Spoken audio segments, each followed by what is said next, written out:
Hi guys, welcome back to my YouTube channel. My name is Melissa. How y'all doing today?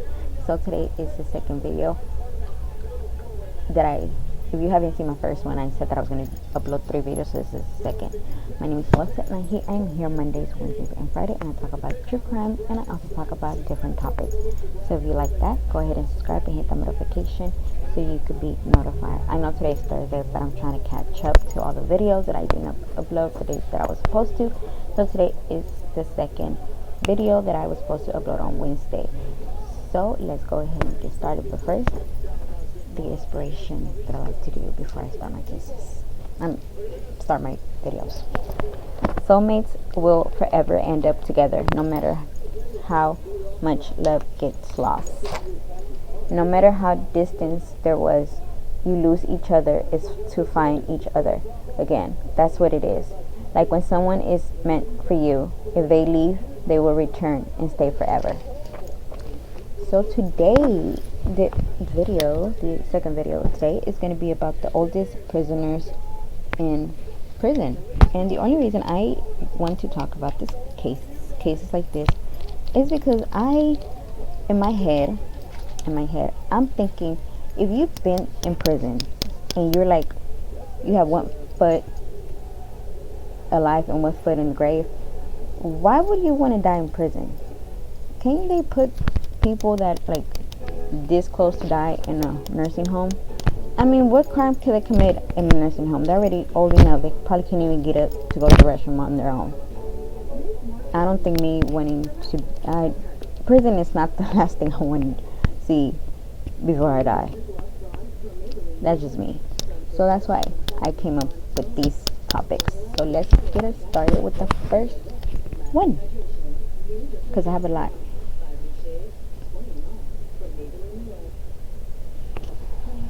Sorry guys, don't mind my hair. Freedom is sought for murder in prison, 62 years. God damn, what the hell did you commit, sir? What you do, sir? Let's find out. You know, because this is in New York. I'm sorry, girl. I'm sorry, you're the one who decided. Don't be mad at me. January 15th, 1911. When he was 17, Paul Geidel went to prison for murder. He recalled later, a Bush hotel robbery. He was working at Rachel's restaurant in New York City, and he knew William J. Jackson, a supposedly rich guest at the Eateries Hotel in West 44th Street, where he had worked previously as a bellhop.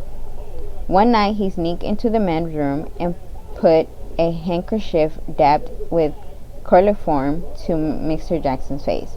When the men began screaming and tussling, young Paul stuffed the rag into his mouth. The man suffocated. Within 2 days, the youth was arrested. A week later, he was sentenced to 20 years to life for second-degree murder, and the next day, on September 6, 1911, he was delivered to Swing Prison in Osimhen. He has been a prisoner ever since, possibly the longest confinement inmate now in the United States. Now the 79 years old and an inmate of the faculty for the elderly and handicapped at Fishkill Correctional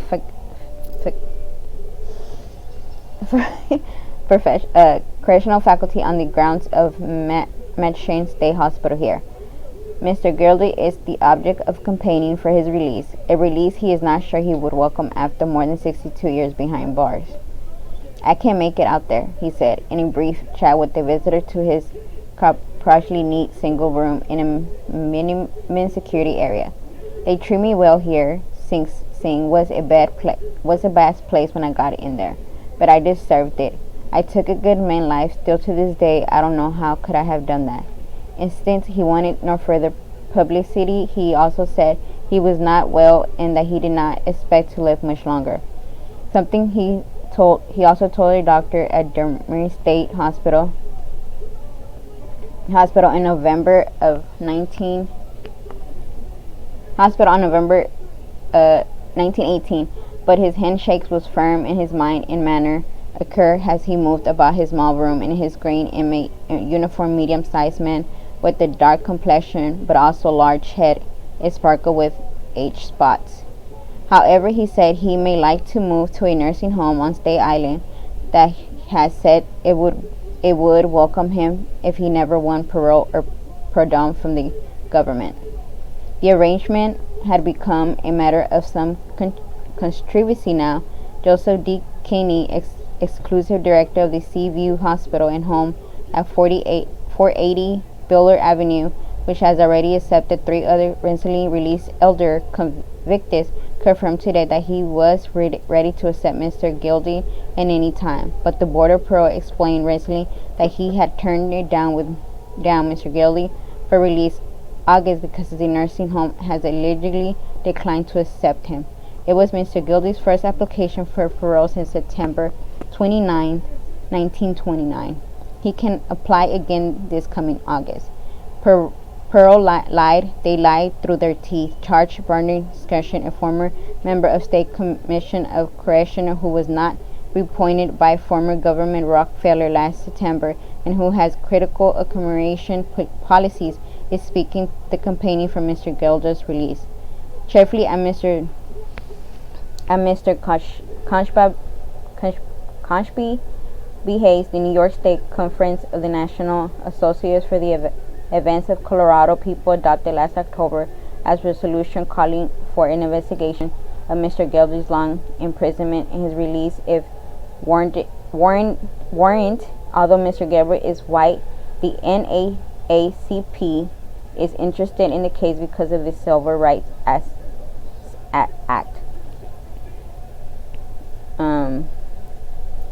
Paul J. Wagon, chairman of the Board of Parole, wrote the organization that while the Seaview institution was infected in answer to our prayers as matter subsequently developed, however, the institution declined to accept Mr. Gerbely, preventing the Board of Parole from reviewing his case earlier than August of 1974.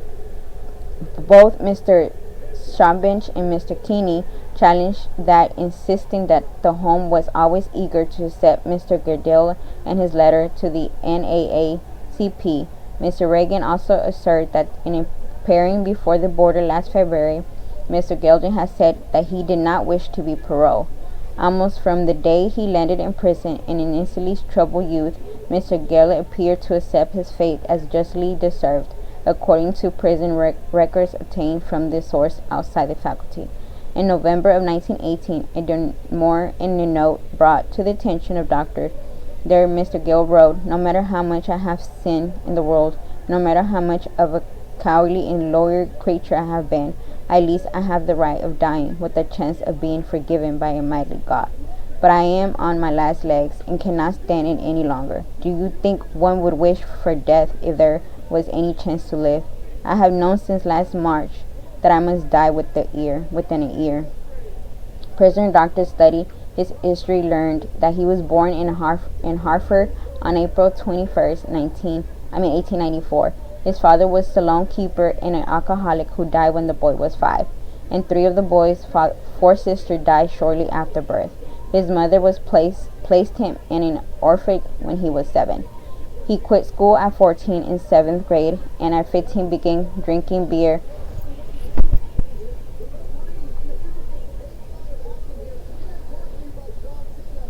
and whiskey. He held a number of jobs in hotels in New York City and Hartford, none of which last long. After the robbery and murder, which needed him only a few dollars, he said, he tried to return to the victim's room to remove the gag, but he began fighting, and when he reached the hotel floor and fled.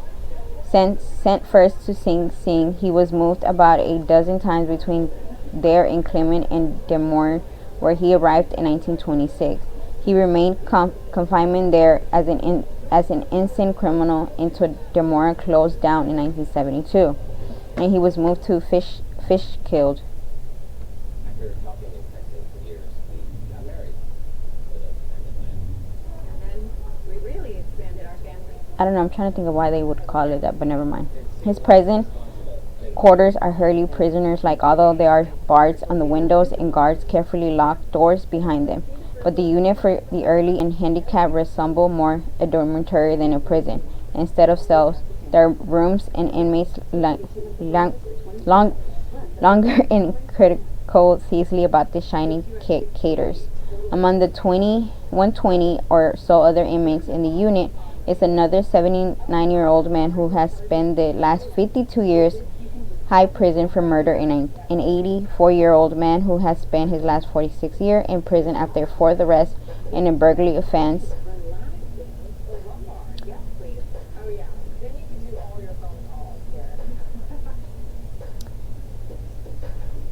46 years in prison after 4 arrests in burglary. He didn't kill nobody. Why the hell is he still in prison? That don't make no sense. A 70-year-old man who has served the last 41 years of for murder, and a 59-year-old man who has also served the last 41 years for murder. So that is the case of Mr. Paul. I don't know if I should, like, I will with him, at least. I kind of feel bad, but at least he's accepting what he did, and that's because a lot of people don't. But he accepted the fact that he did what he did, and he knows he did wrong, and he knows he needs to pay for it. It's crazy. I guess I kind of understand why he doesn't want to go to a nursing home. I mean, you lived your whole life in prison, and you just, what's the point of going to nursing home? I mean, there's no pictures of him and how he looks now, but it's just sad how to know. I feel like when it comes to prisons, especially with the older men and women that are like that old, I hope they get treated better, and and I hope that the prisoners, the people that work there, treat them with respect and everything, because I would not wish that somebody to die in prison. I'm sorry, I can't. Yeah, I understand you committed a crime, but I think when it comes to that, when you're that age, to know where you're almost close to die and you accepted it that you're gonna die, I think they should, at least people in prison should at least have a little bit more compassionate. Now, don't come at me. I'm just saying, I know they committed a murder. They paid for it. They did their time. But please, can y'all make prison look like a damn nursing home or something? Damn. I'm just saying. I wouldn't want to see prison walls. Well, I die. That's not the last thing I want to see. I don't want to see that. I really don't. But unless he accepted it, and he's okay, and he learned his lesson, and he knew what he did was wrong, and now that he's there, I don't know if he's still alive. I don't even know. Let me see. Sorry guys, let me see. I don't know if he's, it didn't say that he died, so I'm guessing he's still alive. Hold on, let me see. Oh wait, no?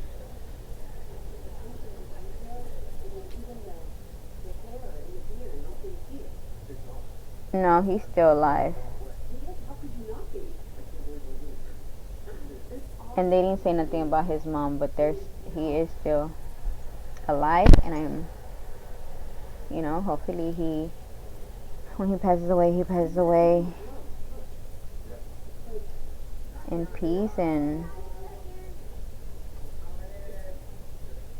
hopefully, at least we know that he's okay with his face.